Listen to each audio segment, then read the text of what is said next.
우리 4절 보십시다. 우리가 한 몸에 많은 지체를 가졌으나 모든 지체가 같은 직분을 가진 것이 아니니. 몸은 하나인데 지체가 많잖아요.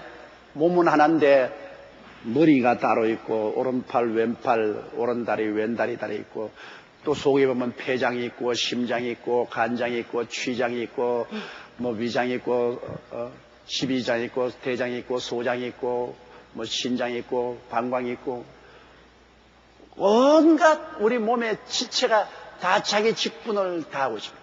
자기 일을 부지런히 할 뿐 아니라 유기적으로 서로서로 손을 잡고 일을 하기 때문에 우리가 살아 있는 것이지요.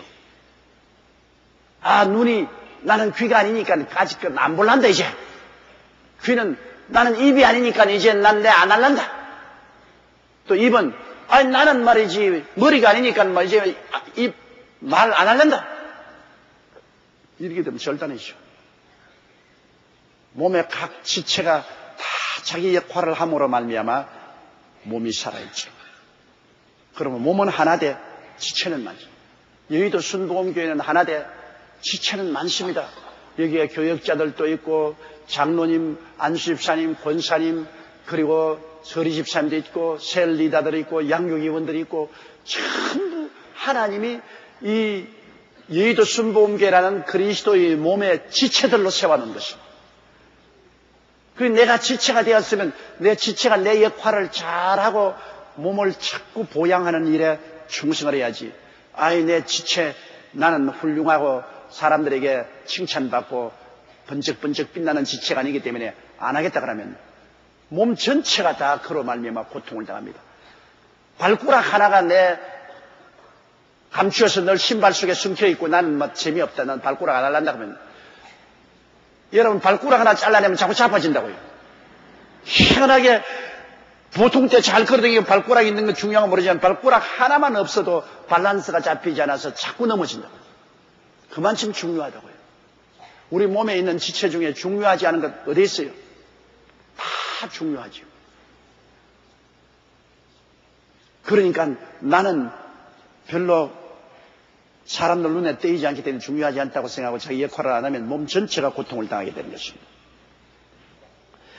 5절요. 이와 같이 우리가 많은 사람이 그리스도 안에서 한 몸이 되어 서로 지체가 되었느니라.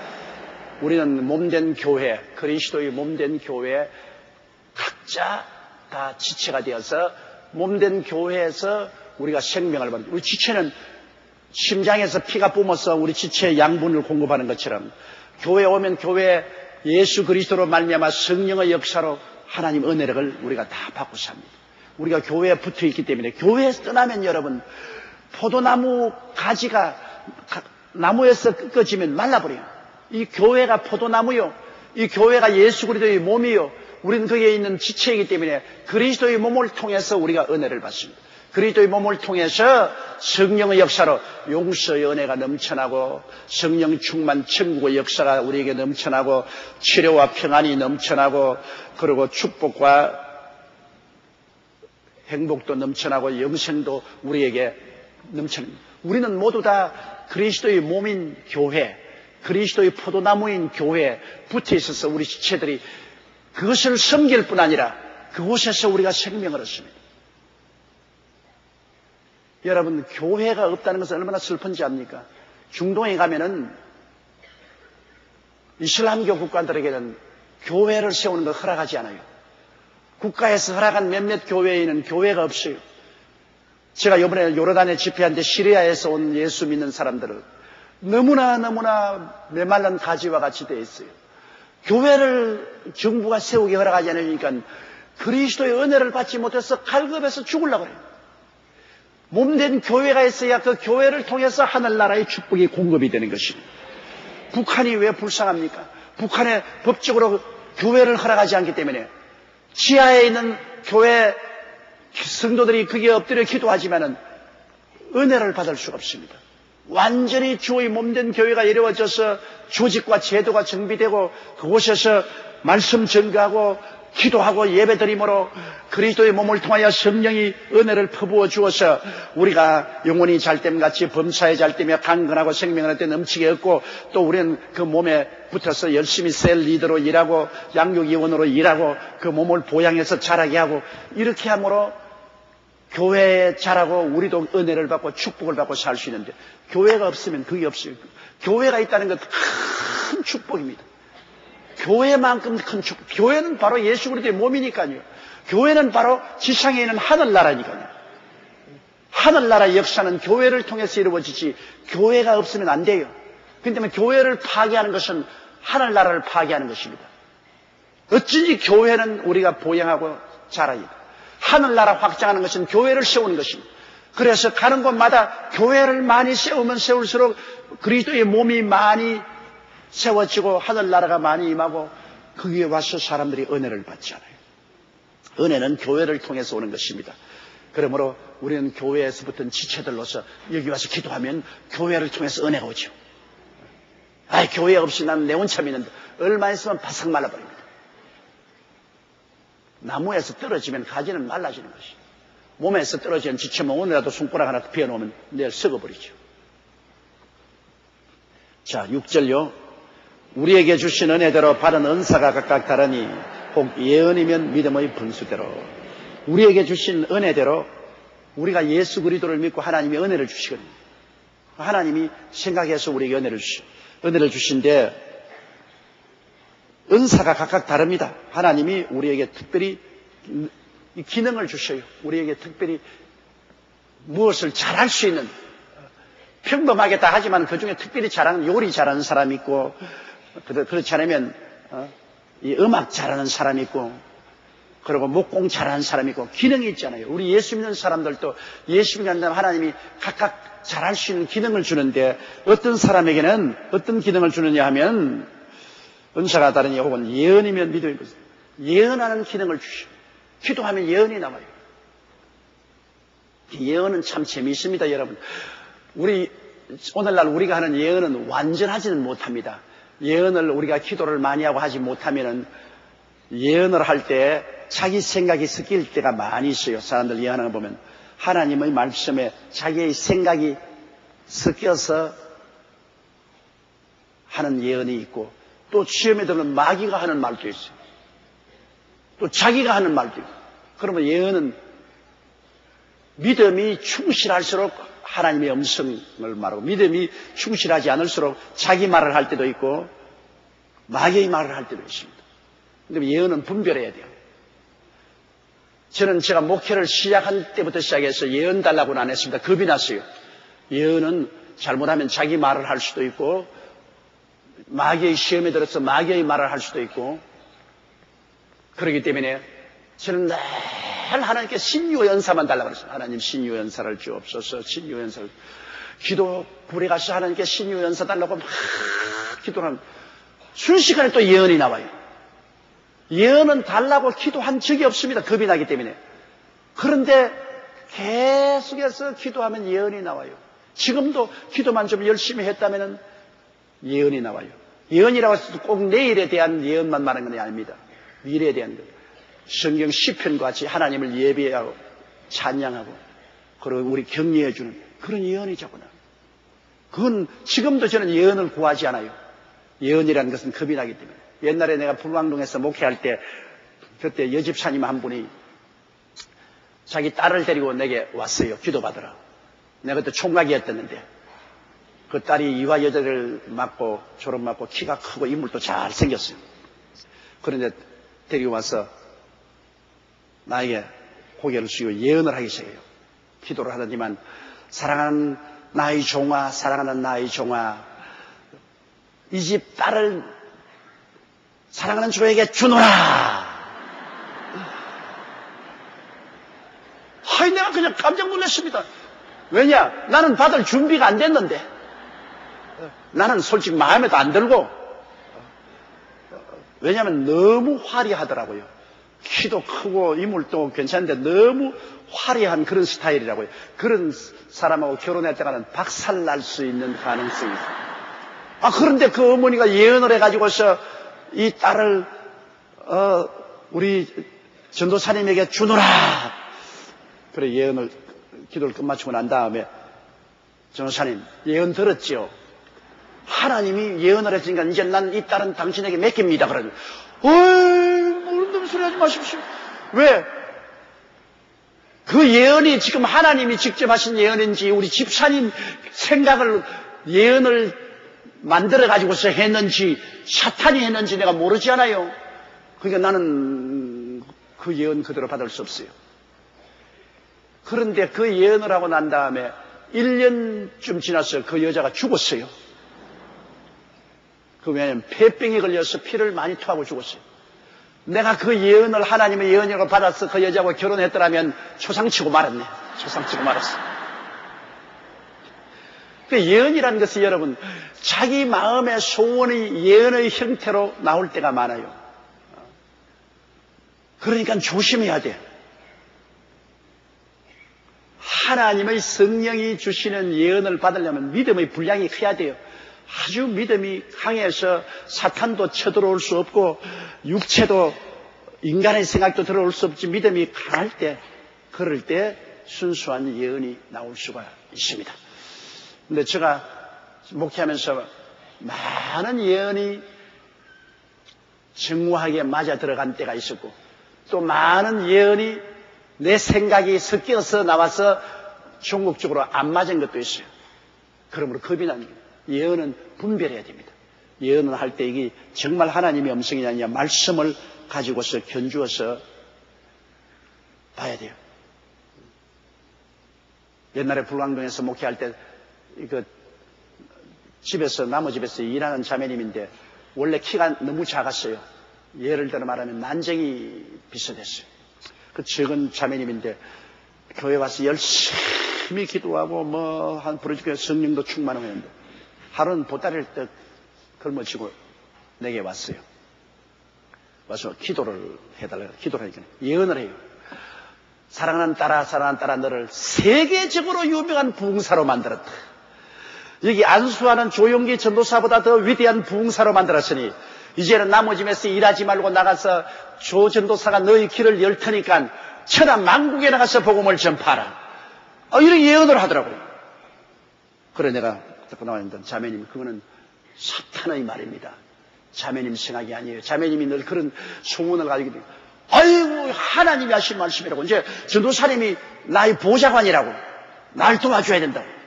그래서 그럼 자매님 원천하등이면 만군에게 복음을 전했는데 영어를 압니까? 일론말 합니까?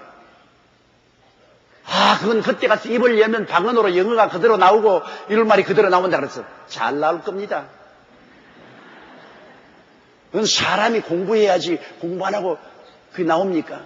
이 나스의 사탄이니까 그런 소리 하지 말고 당신이 지금 처지가 신분이 가정부로서 일하면 가정부로서 죽으셔라세요. 세계적인 주의 종이 된다는 것은 그렇게 쉽게 안 됩니다. 그냥 삐껴가지고서 자기는 세계적인 주의 종이 된다고 하나님이 서울역에 가서 차 타고 지금 대전에 가면은 자기를 영접할 사람이 여기 와서 기다릴 테니까 가라 한다고 저희는 대전으로 간다고 갔어요. 그래서 안녕히 가라고 그랬어요. 그 보따리 사고 대전으로 기차를 타고 내려가 플랫폼에서 아무리 찾아보면 아무도 해는 져서도온데 찾아오는 사람 없어. 그래가 그 플랫폼에서 기도했어요. 하나님 아버지여 부흥사로 내려가라 해서 내가 대전에 왔는데 왜 아무도 찾아서니까 내가 미스테이크 했다 도로 돌아가거라 그러거든요. 무슨 하나님 미스테이크를 해요. 그래가 기차를 타고 수문에 오니까 여기서 내려라 여기에서 너를 기다리는 사람이 있다. 또 수문에서 내려보니 아무도 없어요. 그래가 하나님 수문에 왔는데 내가 실수했다 도로 불광동으로 가거라. 이래가 나중에 보니까 떼국물이 쪼르르 흐르고 아주 꾀재재하게 되어서 이거 어떻게 된지 예언이 자꾸 왔다 갔다 합니다. 그래서 원래부터 왔다 갔던 게 아니라 원래부터 당신이 좌절감과 열등의식으로 나도 세계적인 부흥사가 되었으면 좋겠다 생각이기 때문에 그 탐욕으로 말미암아 자기 생각하고 그게 귀신이 들어와서 그렇다. 분수대로 살아라. 분수대로. 분수를 뛰어넘어서 탐욕을 가지면 반드시 마귀가 들어온다. 마귀는 욕심을 주고 난 다음 욕심이 잉태하면 죄를 낳고 죄가 장성하면 사망을 낳는데 당신이 분수를 지키지 않고 탐욕을 가지기 때문에 사탄이 들어왔지 않느냐. 그래서 회개시키고 돌려보낸 적이 있습니다.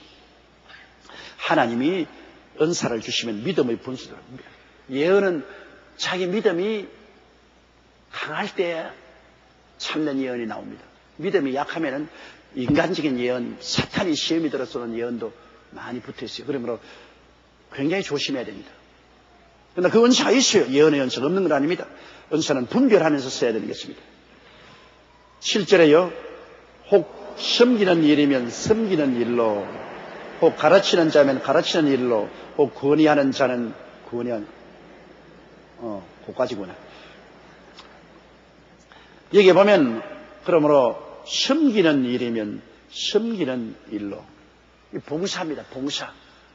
봉사도 이게 여러분, 이게 은사입니다. 여기 우리 오늘 또 보십시오. 남녀 선교회원들 지금 다른 사람 다 앉아있는데 좀 서 있잖아요. 여러분 서 있는 거 좋은 줄 알아요. 피가 아래로 모여가 다리가 퉁퉁 부는다고. 하루 종일 서서 봉사하면 집에 가면 다리가 쑤신다. 더구나 추운 날, 우리 길거리에 나가서 교통 정리하는 우리 집사님들 보세요. 그 추운데 누가 인증이나 해줍니까? 돈이나 줍니까? 혹은 밥도 굶어가면 새벽까지 나와가지고 봉사한다. 그 아무나 하는 줄 압니까? 못해요. 하나님의 은사가 임해야 하는 것입니다. 봉사도 하나님의 은사가 임하지 않으면 어떻게 봉사해요? 내 마음속에 하나님 은사가 임해서 일을 하겠다고, 은사가 임하면 일을 하겠다는 소원이 올라오고 그 희생을 해도 마음에 즐거움이 있기 때문에 하는 것이지요. 아무나 못합니다. 그럼 하나님이 그 봉사의 은사를 주었으면 봉사를 충실히 하면 그게 해당하는 하나님의 상급이 반드시 임하시거든. 은사가 임해야 돼요. 셀리더도 그렇습니다. 아무나 셀리더 된 줄 알아요.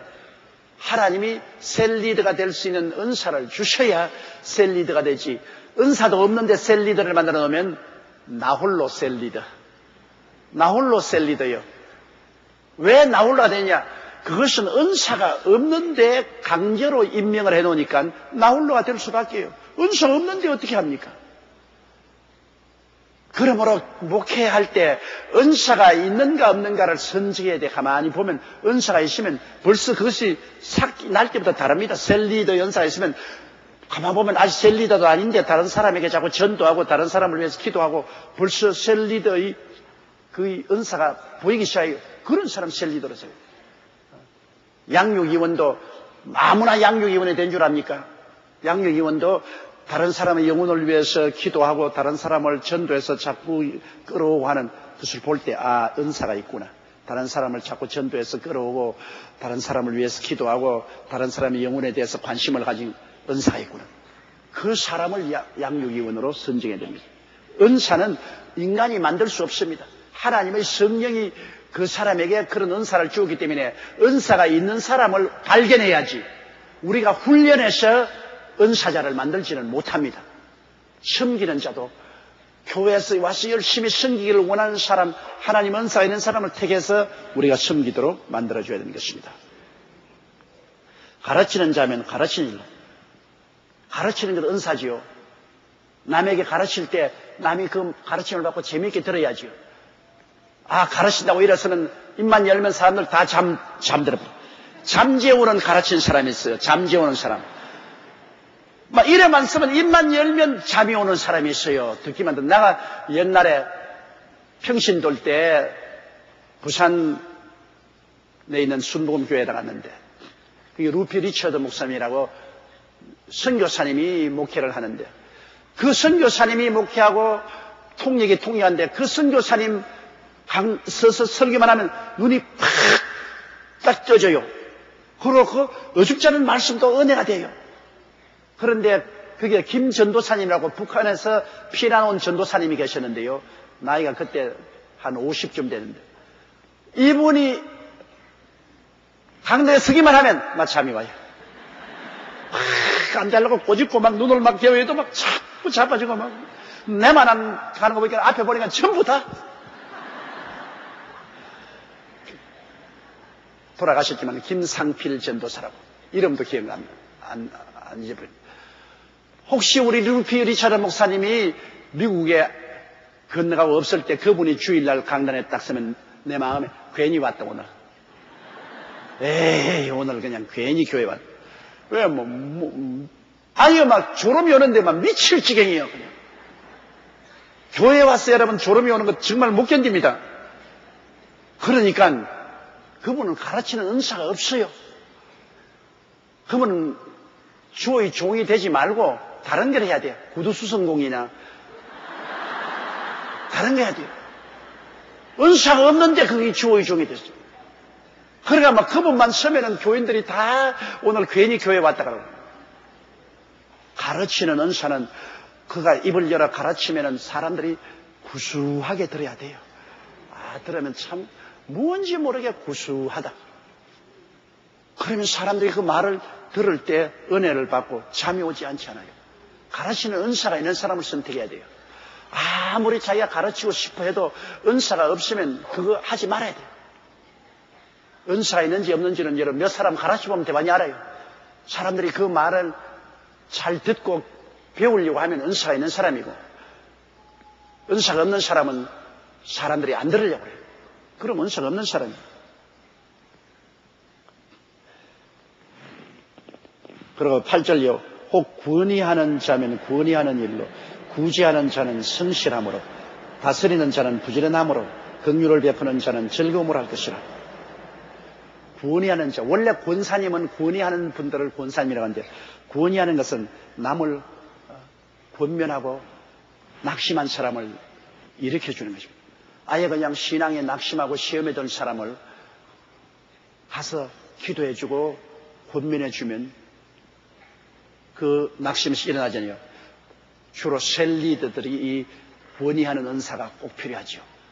셀리들, 그렇지 않으면 양육위원들 와서 권면하고 위로하는. 어떤 사람들은 와서 권면하고 위로하면 더 미운 생각이 있어요. 확 쥐어받고 싶은 생각이 있어요. 하나도 권면도 안 되고 위로도 안 되고 옆에서 잔소리 잡고 해서 하면 아주 싫은 사람이 있어요.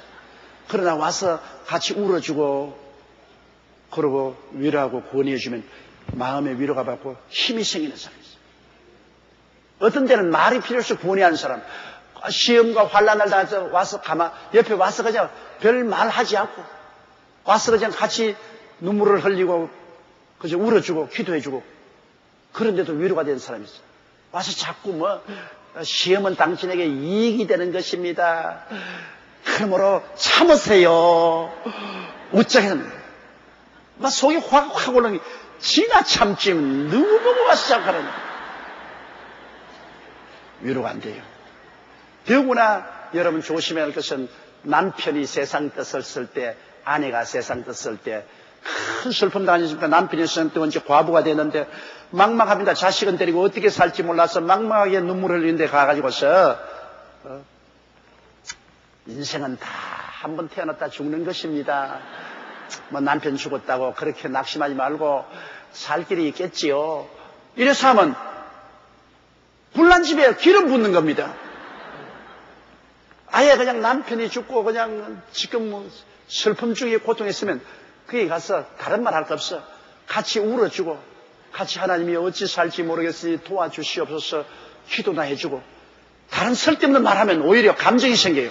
같이 울어주고 간절히 하나님 어찌할 바를 모르니 도와주시옵소서.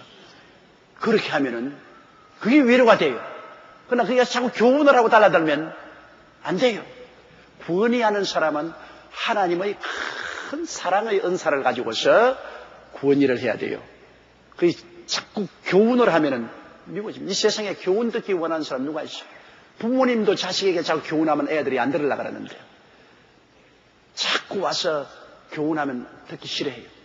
권위하는 은사는 같이 우는 자와 같이 울고 웃는 자와 같이 웃고 즐거워하는 자와 함께 즐거워하고 마음과 마음이 통할 수 있는 이런 사람인데, 이것도 은사예요. 하나님 은사가 와야 이런 일이 될 수 있어요. 친구들 또한 마음이 싹 통하는 친구 있지 않아요? 그러나 친구 오면 마음을 딱 문을 닫고 경계하는 친구도 있지 않아요? 마음이 그냥 탁 서로 통해서 그냥 마음이 훈훈한 친구. 이건 그런 친구는 마음의 위로가 돼요. 그러나 오면 벌써 마음이 딱 경계가 된 친구는 위로가 되지 않아요. 그러므로 구원이하는 자는 구원이하는 일로, 구제하는 자는 성실함으로.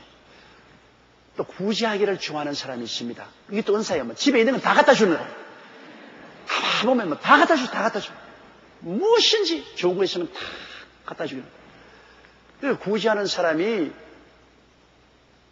성실함으로 하라는 것은, 구제하는 것은 하나님의 영광을 위해서, 그리스도의 영광을 위해서 가치 있게 구제를 해야지, 구제라고 해서 그냥 막 퍼주고 막 나눠주고 하면 안 되지 않아요. 주님의 나라를 위해서 성실하게 구제를 해야 된다. 근데 이 구제는, 이거는 사람마다 다 자기 소유욕이 있는데 모든 것을 다 나누어 주는 것은 하나님의 은사입니다. 그 하나님의 은사가 임해야 돼요. 아까운 것이 없이 다 나눠줘. 저는 이 선교사들 만나면 아프리카나 저런 데 가면 내 입던 옷도 다 벗어주고 오는데, 그 사람들 나보고 말해요. 조 목사 제자를 너무 사랑해서 입던 옷도 다 벗어주고 온다. 그래서 내가 웃기는 소리 하네. 내가 왜 사랑해서 옷을 벗어주는 것이 아니라 내가 벗어주고 싶어서 벗어줬지. 솔직히 말해 내가 사랑해서 한 건 아니에요. 뭘 특별히 사랑해. 내 자식도 아닌데. 내 제자도 좋지. 그냥 내 제자가 되니까 좋은 거하고 사랑하고는 틀려요, 여러분. 그래서 내 제자로서 좋지. 그렇게 마음에 안타깝게 그냥 옷을 다 벗어주고 신발 다 벗어줘도 사랑해서 주는 건 아닙니다. 자꾸 그렇게 말하면 민망스러워요. 사랑해서 준 것이 아니고 내 마음속에 구제의 은사가 있어가지고서 내가 벗어주고 싶어서 벗어주는 거예요. 안 벗어주면 내 마음이 끄림직하기 때문에 내 좋으라고 하는 거지. 지조라고 하나. 내가 벗어주고 오면 내 마음이 깨끗하고, 안 벗어주고 오면 내가 마음이 깨끗하기 때문에 그냥 있던 옷도 다 벗어주고 그냥 신발도 벗어주고, 그러면 내가 마음이 깨끗하고 좋으니까 그렇지. 사랑해서 하는 건 아니에요. 내조라고 하는 거지. 그러니까 구제의 은사가 있어야 그거 되는 거예요. 구제의 은사. 솔직히 해외여행 갔다가 오면 나는 이 포켓도에 돈이 한 푼도 안 남아요. 왜냐하면 우리 뭐 남성교회나 여성교회에서나 뭐 이 선교비로 쓰라고 돈도 좀 주고 하면 가져가요. 가져갔다 올 때는 그 선교사들이 있는데, 선교사들 그 부인들 따라와서 큰 집에 큰아버지 온 것처럼 날 이렇게 쳐다보고 있어요. 정말 죽을 지경, 죽을 지경. 내가 큰아버지처럼 쳐다보고 있는데 내가 그냥 오면은 어떻게 됩니까? 옛날에 제가 목회할 때요, 다른 목사님들이 우리 교회 와서 설교하고 가면은 강단 밑을 다 들어보고 내 성경책 다 쳐다봐요. 왜? 혹시 뭘 좀 남겨놓고 갔는가 싶어가지고. 그 잘 사는 사람이 오면 그렇게 기대해요. 그 아무것도 안 남겨놓고 가면 속에 세상에 저렇게 몰인정할 수가 있냐. 그리고 그 우리 집에 옛날에는 호텔에 못 재우잖아요. 그런 부흥회 같은 거 하면은 우리 집에서 재워요. 내 서재에 있는 조그마한 방에서 재우고. 그러고 떠나면 내가 벽에미까지 다 살펴본다고. 그래도 봉투에다가 얼마 내가 촌지라 써가지고서 남겨놓고 가지 싶어가 벽에미 없으면 이불자리 밑에까지 다 틀어봐요. 혹시 이불자리 밑에 떨어뜨려가는 거예요. 그 어려울 때는 그렇게 막 기대하는 마음이 있어요. 그러니까 촌지라도 들어있으면 너무나 기쁘고 고맙고, 아무것도 안 주고 가면 입에서 좋은 말이 안 나올라 그래요. 그런 삶을 내가 살아왔기 때문에 어느 곳에 가든지 어렵고 가난한 데 가면은 빈손 들고 들어올 수가 없어. 그러면 남자는 남자지만 그 부인 애들 데리고 와서 인사할 때 그냥 인사하는 줄 알아요. 뭘 좀 안 주나. 그렇기 때문에 다 봉투, 호텔에서 봉투 내가지고서 얼마씩 나누어가지고서 그래가 이렇게 다 나눠주고 오면은 한방꽃이 되고 날 보고 절하는 게 아니라 돈 보고 절하는 겁니다.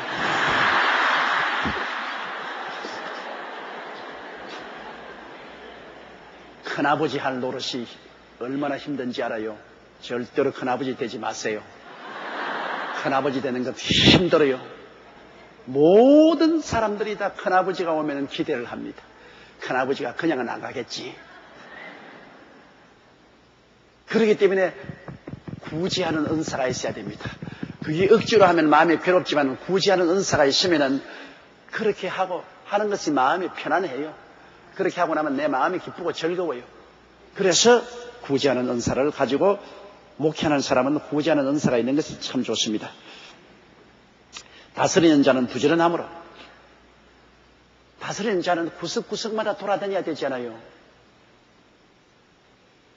여러분, 대통령이 건강하지 못하면 대통령을 못해요. 대통령으로 계시면 구석구석마다 다니면서 보아야 돼요. 몸을 가지고 계속해서 각 부서마다 돌봐야 되는데 건강하지 않으면 못하죠. 또 교회에서도 다스리는 은사를 받아서 다스리는 자리에 있으면 부지런해야 돼요. 부지런히 이 일이 잘 되는가 못 되는가 자꾸 살펴보아야죠. 다스리는 사람이 앉아가 명령만 받고 있으면 아무것도 안 되죠. 부지런히 댕겨야죠. 부지런히. 우리 교회 같은 교회는 이제 다스리는 자의 위치라는 것은 우리 총무국장은 다스리는 자리에 있어요. 총무국장은 마당발이 돼야 돼. 마당발이. 계속해서 교회 구석구석마다 돌아다니며 심지어는 화장실 하나하나까지 문 다 열어봐야 돼요. 그렇게 하지 않고는 다스릴 수가 없어요. 모든 것을 알아야 다스리지 모르면 명령도 못 내리는 것입니다. 알고 있으면 명령을 내릴 수 있고 속아도 알면서 속으면 괜찮아요. 모르고 속으면 왕창 속는다고. 알고 속으면은 알고도 눈 감아주고 어느 정도 감아주고 더 이상은 못하게 해야지. 한 가정에도 그래요. 아버지가 자기 아내와 자식들이 뭐 하는 거 다 알아야 돼요.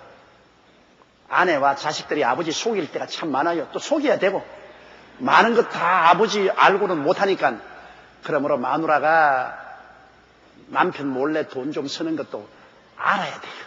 알고도 모른 채 해야지. 모르고 있으면 나중에 살림 다 날아가도 모르면 큰일 나잖아요. 다 눈치그시 감고 알고 있다가 나중에 도를 넘을 때 그때는 이건 안 돼. 애들도 아버지 몰래 뭐 하는 게 있으면 일일이 간섭하면 안 돼요. 눈치그시 감고 어느 정도까지나 있다가 도를 넘으면 이건 안 돼. 알아야 그렇게 할 수 있어. 그 전혀 모르면 뭐 끝장날 때까지 모르도록 내버려 놓으면 큰일 나죠. 이 다스리는 사람은 부지런히 구석구석마다 돌아다니면서 다 알아야 돼. 알면서 용납해 줄 것은 용납하고 도를 넘으면 그게 브레이크를 걸고 그렇게 할 수 있는 것입니다. 부지런하지 않으면 다스리는 자가 될 수 없습니다. 긍휼을 베푸는 자는 즐거움을 할 것이다. 긍휼을 베푸는 것은 남을 불쌍히 여기고 동정하는 것입니다. 남을 불쌍히 여기고 동정하는 것, 여러분, 이것은 정말 마음이 넓지 않으면 안 돼요. 남이 분명히 잘못했는데, 큰 실수를 했는데, 그거를 그냥 전부 꾸짖고 그냥 벌을 줘야 되는데도 불구하고 그거를 불쌍히 여기서 용서하고 다 없게 하는 것은 자기 마음이 넓고 편안해야 돼요. 마음이 즐거움이 있어야 그렇게 하지요. 큰 미운 생각이 꽉 들어있는데 긍휼을 어떻게 베풀어요? 남에게 긍휼을 베풀자면 내 마음이 즐거워야 돼요. 정말 긍휼을 베푼다는 것이 얼마나 힘이 든지 말도 못해요. 분명히 이놈이 잘못했는데 그 잘못한 것을 자꾸 용서해 준다는 것은 힘입니다. 저도 이 목회해보면 내 제자들 중에 분명히 자기가 잘못했는데요, 잘못한 것을 잘못했다고 고백하면 100번 용서하고 싶은데 끝까지 변명을 말하면 그건 막 미운 생각이 확 듭니다. 왜냐? 우리 목회자들, 내 제자들이 뭐 잘못해서 내게 이야기할 때 내가 여러분 이 마당에서 44년 동안 밥을 먹고 살았습니다. 이 마당에서 44년을 강산이 4분도 더 변했기 때문에 다 알아요. 다른 데는 나를 속여도 목회는 못 속입니다. 왜 그러냐? 나나야말로 마당발로 컸기 때문에 천막교회 가만히 몇 개 깔고부터 시작해서 눈물 흘리면서 산으로 들로 신방 댕기고 성도들하고 울면서 이렇게 자라서 44년 목회해서 왔기 때문에 내가 어디 대학 공부하고 난 다음에 나무교회 시집 타고 와서 안정하고는 틀리거든요. 다 알아요. 목사들이 어떻게 한다, 전도사들이 어떻게 한다 그러는 것 내가 알고 있으면서도 속지요. 그 긍휼한 마음으로 완전한 사람이 어디 있습니까? 그게 잘못되더라도 다 눈 감고 알고도 눈 감고 용서지 모르고 이승만 박사인 줄 알면 큰일 납니다. 나 이승만 박사 아니에요. 그런데 내가 분명히 알고 있는데도 불구하고 끝까지 내게 자꾸 변명하는 편지 내고 자기가 온당하고 올바랐다고 말합니다. 그럼 괘씸한 자이입니다. 그건 뭐냐? 사람을 어떻게 알고 이 짓을 하냐? 내가 전분 횟수에 왕건 보니까 궁예가 관심법을 가지고서 왕건을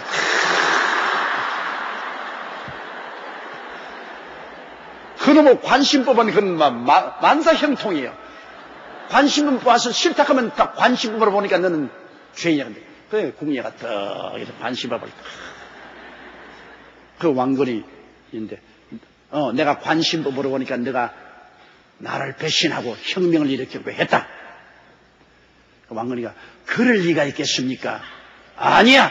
관심법으로는 그렇게 했다니까.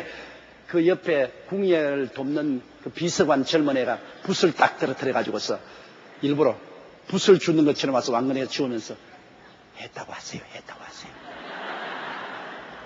참 좋은 교훈입니다. 궁예 왕건이가 맞습니다. 폐하께서 관심법으로 보는 것이 거짓될 리가 있겠습니까? 내가 모반했습니다. 내가 혁명을 일으키려고 했습니다. 궁예가 그렇지 그래 내 관심법이 틀림없지 않아. 그래 네가 정직하니까 내가 용서해준다. 만일 끝까지 안 했다고 했으면 법봉을 얻어맞았어요.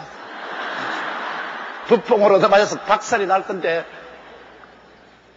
자기가 했다고 그러니까 궁예는 자기 체면도 쓰고 그러고 난 다음에 저 사람이 회개하니까 잘못했다고 하니까 용서할 마음이 생깁니다. 그게요. 여러분 하나님 앞에도 변명만 아닙니다. 다윗하고 사울하고 뭐가 틀립니까? 사울은 그냥 아말렉을 전멸시키라는 것을 전멸시키지 않고 그 중에 아각 왕을 살려왔고 짐승들을 살려왔을 때 왜 살려왔는가 변명을 했습니다. 제사 드리기 위해서 백성들이 원했어. 그 하나님께서 네가 왜 불순종했냐 할 때 아이고 하나님 내 탐욕이 들어와서 내가 잘못했습니다. 용서해 주십시오. 무릎을 꿇었으면 사울 살았어요. 그러나 자꾸 변명을 하니까 하나님께서 하나님 앞에 제사 드리는 것보다 거짓말하는 것이 나쁘다. 버림받았죠. 그러나 다윗은 무시무시한 죄 지었어요. 자기 제왕이라고 하더라도 나무 안에 빼앗고 임신시켜놓고 그거 감추려고 그 남편을 일선에 보내서 죽게 만들고 이건 살인죄에다가 간음죄에다가 이건 사기죄에다가 거짓말에다가 이건 도저히 이건 감당할 수가 없어. 시중 잡배도 그렇게 할 수가 없습니다. 그런데도 불구하고 나단 선지가 당신이 바로 그 사람이라고 하자. 다윗은 즉시로 보좌에서 내려앉아서 무릎을 꿇고 내가 죄를 지었습니다. 고백을 해요. 즉시로 하나님이 너의 죄를 용서받았다 하십니다. 여러분 하나님 앞에서 우리 꾸중 들을 때 변명하면 안 됩니다. 하나님 앞에 꾸중 들을 때는 그냥 그대로 깨어져야 되고 또 손위의 사람에게 꾸중 들을 때 변명 자꾸 하면은 버림받습니다. 어느 외국인 기업가가 내게 와서 말을 해요. 일본 기업가인데 자기 한국에 회사를 차리고 있는데 일본 사람하고 한국 사람하고 다른 점이 있다고 그래요. 그 뭐냐니까 일본 사람은 불러서 꾸짖으면 아예 그냥 어떤 사람은 너무너무나 겁을 내가 막 남자인데도 바지가랑에 물이 줄줄줄 흐른답니다. 오줌을 싸가지고서. 상사 앞에서 그냥 꾸중을대면 막 오줌을 싸가지고 오줌이 다 줄줄줄 흐르는. 그런데 한국 사람은 후이제면 10명이 하나도 예외 없이 변명을 한다는 겁니다. 무엇 때문에. 그래 그 사람 하는 말이면 한국 사람은 머리가 좋아서 그런지 꾀가 많아서 그런지 한 사람도 잘못을 시인하지 않는 겁니다. 무슨 말을 해도 다 자기 타당화하고 자기가 옳다고 하지 자기 잘못했단 말은 절대로 안 한다. 절대로 안 한다. 그게 여러분 우리 민족의 큰 나쁜 겁니다. 자기가 잘못한 것을 솔직히 고백해야 돼요. 여러분 기독교 문화는 회개 문화입니다. 회개하라 천국에 가까워하느니라.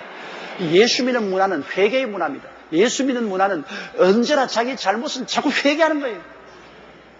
회개하면 불쌍히 느낌을 받습니다만 자꾸 고집을 부리면 밑비움을 받죠. 우리 목회 상황에는 내 제자들이 뭘 잘못했을 때 지적하면 내게 자꾸 변명을 말하면 내가 참 듣기가 괴롭습니다. 그러나 변명을 하지 않고 잘못한 지적하면 이건 내가 최선을 다했는데 이게 잘못됐습니다. 죄송합니다. 용서해 주십시오. 더 잘해보겠습니다 하면 긍휼을 베풀게 돼요. 그렇게 되면 깨진 사람에게 긍휼을 안 베푸는 사람 누가 있어요? 그러나 변명을 하게 되면 긍휼을 베풀지 못하고 법봉이 나가요. 법봉이. 그렇기 때문에 우리는 항상 하나님 앞에 깨어져야 돼요. 우리의 잘못을 솔직히 고백하고 자백하면 긍휼을 베풀게 되고 긍휼을 베풀면서 즐거운 마음이 생깁니다. 지금 회개하고 저렇게 솔직하니까 좋다. 긍휼을 베풀면서도 기분이 좋다고. 자꾸 부인하는 사람에게 긍휼을 베풀면 기분이 좋은 것이 아니라 마음에 언짢습니다. 두고 보자 이놈의 자식. 이제는 증거를 가지고 꼼짝달싹 못하게 내가 잡고 목을 비어 털어버리겠다. 그런 생각이 나오는 것입니다. 그러므로 긍휼을 베푸는 자는 즐거움으로 할 수 있도록 회개를 해야 되는 거죠.